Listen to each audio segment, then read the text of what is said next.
ইন্দোনেশিয়ার রাজার একটা বিপদ ছিল, প্রত্যেক বছর একটা জিন, দানবীয় জিন সমুদ্র থেকে আসতো।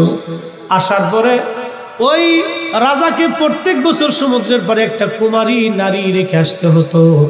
ওই জিনটা এসে কুমারী নারীটাকে হত্যা করে তার রক্ত পান করে আবার চলে যাইত। মুসলিম বণিক দল ওই বছর গেলেন,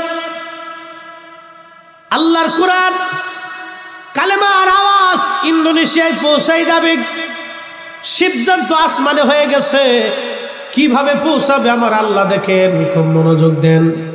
মুসলমান বণিক দল যাওয়ার পরে ওই বছরে জিন আসবে, কিন্তু লটারির মাধ্যমে প্রত্যেক বছর মেয়ের ভাগ্য আসতো, কার মেয়ে পড়বে ভাগ্যে।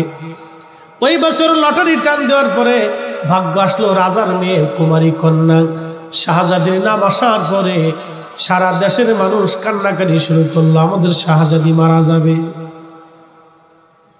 রাজার মেয়ে মারা যাবে। রাজ দরবারে